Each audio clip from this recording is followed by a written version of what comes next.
Sia. Thank you so much for joining me for another episode of Your Pleasure Incorporated into Daily Living. I'm your host, Ellen Nicholas Rathbone. I'm a sensuality, I'm an entrepreneur, a life coach, and I actually have certification in personal training. And all of these are very physically oriented pursuits because I truly believe that the human body is a wonderful gift and that this gift has many, many different pleasures for us. And one of the pursuits of knowledge that I have been pursuing since I was 26 is the art of making love, because I truly believe that it is an art. And just like any art, it takes care, it takes knowledge, it takes practice, it takes an understanding and a respect that if you incorporate these attributes and these qualities into the act of sexual activity, that those special things about being a human being. Because all animals have sex, but not all animals have the variety of sexual activity that we have the exquisite pleasures of the body. Not all animals have erogenous zones from the top of their head to the bottom of their feet. They have their ejaculation, they have their procreation, but they don't have the splendor and the divinity that comes with making love as a true art form.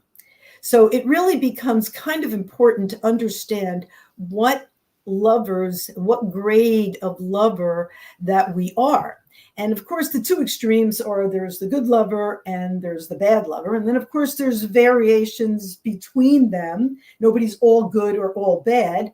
But the most important thing to remember about being a good lover is having respect for the person that you're with and a desire to give to them. And the only really good way to know what they need is to listen very, very carefully to what they're saying to you. Sometimes they say it in words and sometimes they say it in sounds, but the bottom line is if you are in tune with your partner and if you're really listening, then you can adjust your touch and your approach to more of a synchronization with that person, a sexual energy exchange with that person, because you understand from the response that you're getting if this is something that this person likes. Now, a good lover also knows that women are like irons and men are like light bulbs. And an iron takes considerably longer to heat up and to cool down than a light bulb. That doesn't make it defective or wrong or broken. It just is different. That's what women are. We're different than men. So for our genitals to get excited to the point where they build enough tension and have enough blood pumped in there to make something happen, it takes about 20 minutes. And, you can't push the river. You cannot make it happen faster just because you squirt some lubricant on there or, touch it with your spit. It doesn't mean that she's excited enough to have an orgasm. So a good lover knows that. And a good lover understands that the time to enter your partner's body is when she invites you in, not before. Because as I was saying earlier, you'd never put the bread in the oven until the oven is hot. And you don't put your penis inside of her until she's hot. And when she's hot, she'll let you know. She'll invite you in. And then if you are receptive to what she's offering and you are willing and you are prepared is very, very important, because sometimes guys get very excited by the fact that they're being invited in, and within no time at all, they're in that nice warm space and they lose their erection through ejaculation. And I have to tell you that it's a really important thing to be centered and be in your body and be there to control what you're offering, because that is also what a good lover knows how to do. They know how to control so that this is what's in charge, not the head between their legs. Okay? Because you've got two brains going on here. And if the penis head is doing your thinking for you, most likely you ejaculate prematurely, and the woman will not have a chance to enjoy you inside of her. So there's that. I also want to kind of remind you that a good lover knows that it's not a banging, nailing kind of activity that has to happen. I'm not saying that there's anything necessarily wrong with that. And if you both enjoy it, God bless you, enjoy it. But if you're actually using that penis as a tool to bring her to a phenomenal height of ecstasy, that would be keeping only about 2 inches in, because the G-spot is 2 inches in, and it's the head of the penis that you want imperceptibly rubbing back and forth on the G-spot. And if she knows what she's doing and she giggles around you, a vaginal orgasm is in her future. Of course, this requires control by the man, okay? Absolute control. And that is the mark of a good lover. A lover who knows how to control when he is going to release his ejaculate. Now, I also want to be really clear about something. Ejaculate and orgasm are 2 separate events. It's just that 1 nanosecond after the orgasm is the impetus to send the ejaculate forward. And so that's why so many people in this country think they're one and the same, and they are not. So I talked about this on one of my other shows.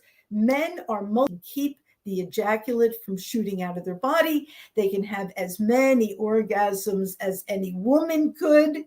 And that's a learned experience of a good lover, actually a great lover, because if you can cycle that energy around, man, you are a force to be reckoned with.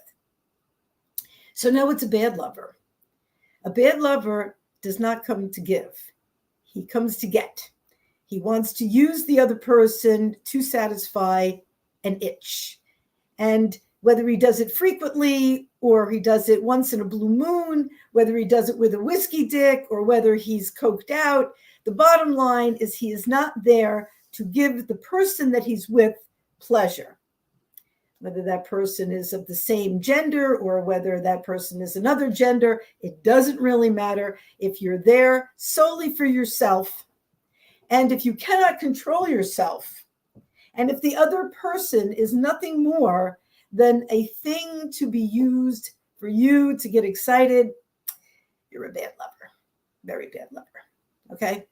And a lot of people don't want to face that, but I think that's the root cause of some of the divorces that happen in relationships. Like, people get married and expect a certain level of satisfaction emotionally and physically, and they're not getting it physically because the person that they're married to, maybe in his mind, he bought that pussy.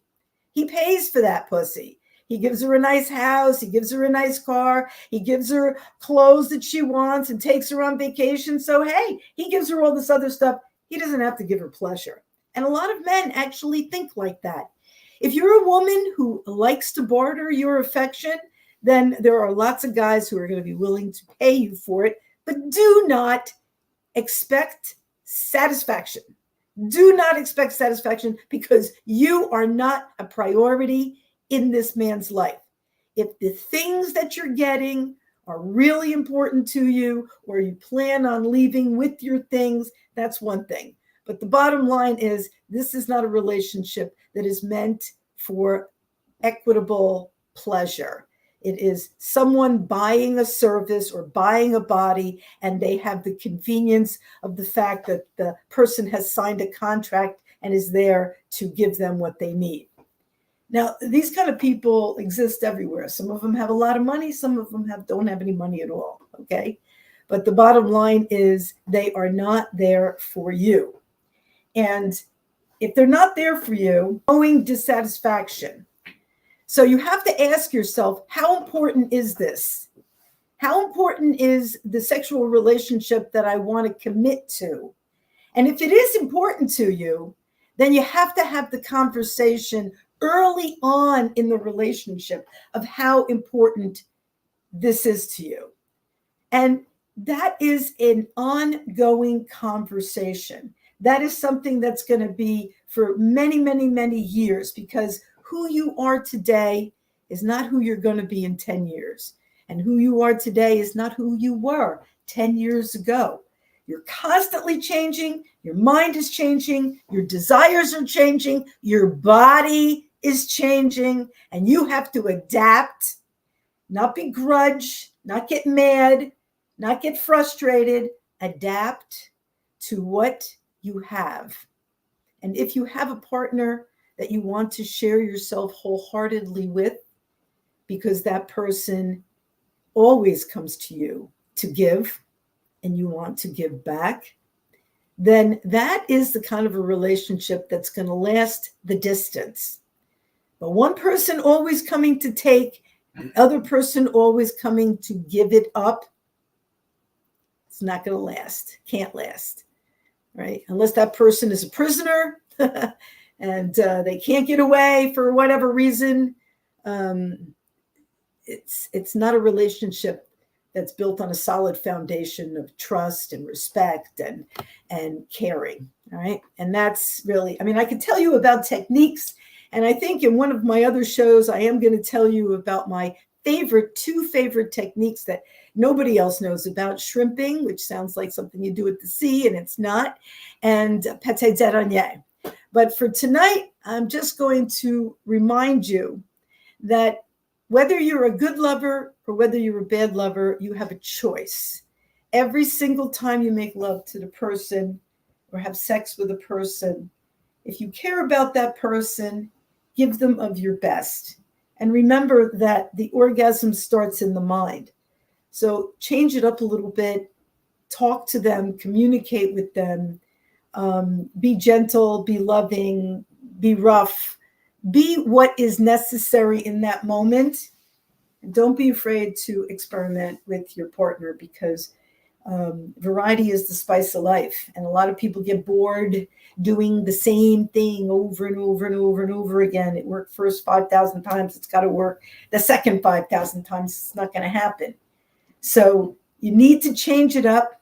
If you were rough in the beginning, kind of become more gentle in the now. Okay. And if you were gentle in the beginning, kind of add a little bit of intensity to it, okay? But variety is the spice of life. And if you treat foreplay as the same exact meal every single time, then it's predictable. And if it's predictable, it's boring. And if it's boring, it's not exciting. And if it's not exciting, you can't come. And that's the whole point of making love when you're not trying to make children. I mean, you can make children you have an orgasm, of course, but you don't always have to have children. Sometimes it's just a healthy release and pleasure that the human body is capable of.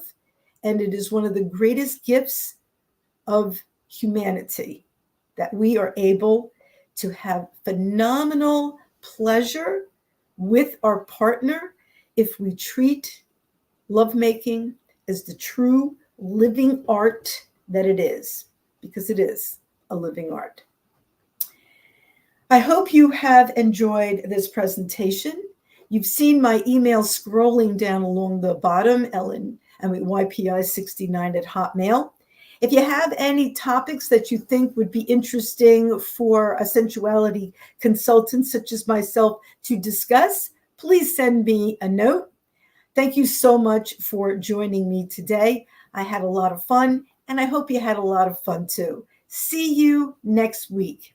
Bye for now. It was good.